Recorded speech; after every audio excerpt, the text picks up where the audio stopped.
welcome back to my channel, and if you're new here, hi, my name is Kendall. So in today's video I'm going to be doing a review of the new 2020 MacBook Pro. I have the 13-inch and I have had it for about a month now, so this is my 1 month review of the MacBook. So I'm just going to go over what I like and what I don't like and all the specs and all that jazz. So if you guys like this video, please give it a thumbs up, and finally don't forget to subscribe. Let's get on into the video. Alright, so let's get on into the specs. So there's two different sizes that the MacBook comes in. There's the 13-inch and the 16-inch. I have the 13-inch. I think it's way easier for me to carry just because it's not as big as the 16-inch. And there's also two different colors. There's the space gray and silver, and I have space gray. Literally all of my Apple products are space gray. I just like how sleek the space gray looks. I also have the 256 gigabytes. It hasn't really, made an impact. I haven't really noticed a difference. I don't really run out of storage quickly, but I also do have like a flash drive where I put most of my information on. But I do notice that sometimes it does fill up quickly when I am editing, but that's just a separate thing. I normally just save all of my files to my flash drive anyway. But if you really are looking for that extra storage, the MacBook does come with up to 4 terabytes of storage, which is a lot. A new addition to the new MacBooks is the Magic Keyboards, and I love the Magic Keyboard so much. According to the website, it offers a more comfortable and stable use, which I do find it is more comfortable to type. There's an escape key, which is new. I honestly didn't even recognize that the old MacBooks didn't have escape keys. I'm pretty positive they didn't, but it does make a difference now that I do have one. I'm always using the escape key. There's also the touch bar, which we will get into in a second, and then Touch ID. So now we're gonna talk about the touch bar. I feel like most people get the newer MacBooks because of the touch bar, and I was so excited to use the touch bar, but honestly I don't even really use it that much. I only use it for the brightness or the sound or things like that. I don't use it for anything else. I do find if you're using Microsoft Office or anything like that, it is pretty cool because it has paste and font formatting and font, and you can bold and highlight, and then format a paragraph, and all that stuff is on the touch bar. And I don't know, I just feel yeah, it's a good idea, but at the same time it's just kind of takes up some space, and I don't really find myself using it. And I use Google Chrome, and I know Apple is Safari, but I like to use Google Chrome, and there's not a lot of options to use Google Chrome except for a new tab or pressing the search bar thing. I don't know, I just don't think there's a lot of options to use for the touch bar, but I do find that I do use the touch bar a lot just for the brightness, and I have Do Not Disturb on my touch bar, so I use that a lot too. But other than that, I'll be fine without it, honestly.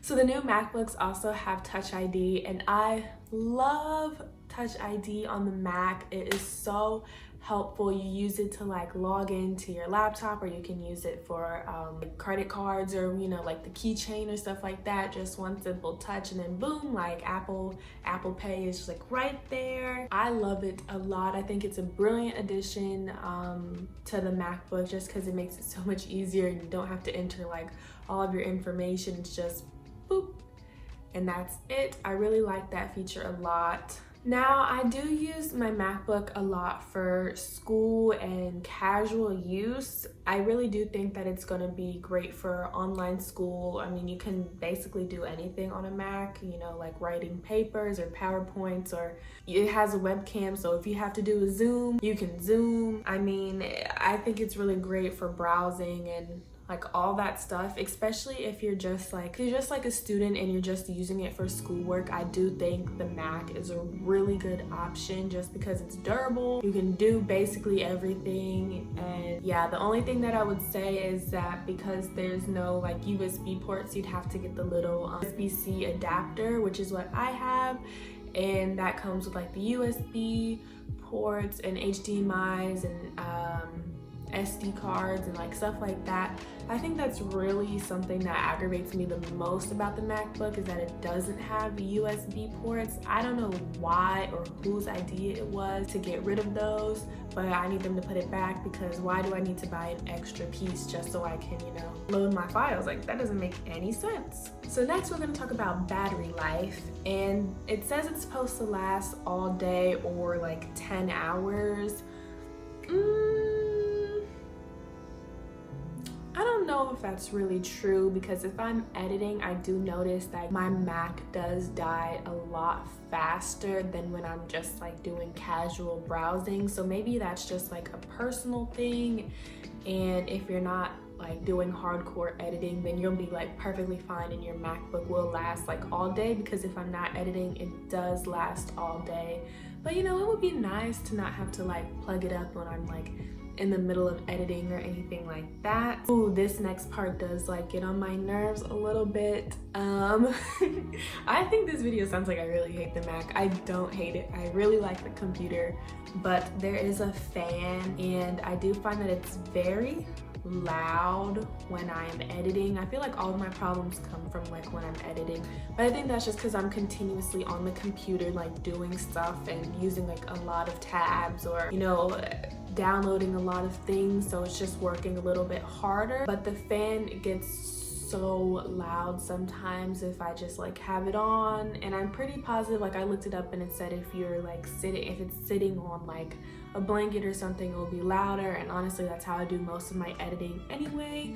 But when I'm not editing, the fan doesn't even come on. So if I'm like typing a paper, or if I'm just you know, going on Google or looking stuff up, the fan doesn't come on. So that won't be a problem if you're not editing, but if you are editing, just be aware of that, because it does get a little bit annoying. So the size of the MacBook is 3.1 pounds, which is kind of heavy compared to my old one. My old one was 2 pounds, and that one was really skinny and really light. But yeah, honestly, it's not like that heavy. I mean, it is heavy, but it's not heavy. It's doable. It fits in my backpack easily, and yeah, I don't have any complaints about the size. So the price.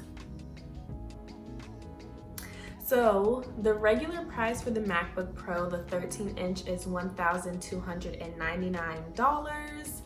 Kind of steep, I know, but if you are a student, Apple has a education discount. All you have to do is like search up Apple Education Store or something, and it should pop up, and you can get it for $1,199, so about $100 off. But on top of that, you can also get a free pair of AirPods, or you can like upgrade to the newer ones and pay like $60, $90. I paid $90 for my AirPod Pros. I'm not sure how much like the wireless charging case one is, but that is a pretty good deal, you know? Just saying. Free AirPods, who doesn't love that? Overall, I do think that the MacBook is really good for students and creative professionals. I think maybe if you're doing like engineering or something like that, the Mac's probably not the greatest, but I do a lot of like creative stuff and a lot of editing, and you know, I am a student, so I do a lot of schoolwork on my laptop, especially since all of my classes are going to be online in the fall. I wanted something very durable that will, you know, not freeze on me at any time, and so far the MacBook has not done that, so props to that.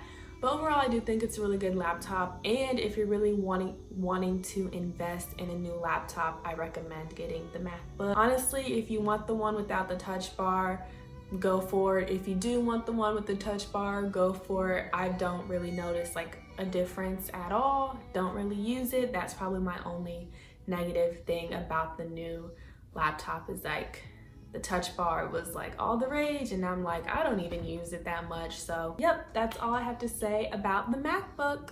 All right, you guys, so that is it for this video. I hope you enjoyed it. If you did, please give this video a thumbs up. I'd really appreciate it. And finally, don't forget to subscribe, because that really helps me out a lot. I will see you guys in the next video. Bye.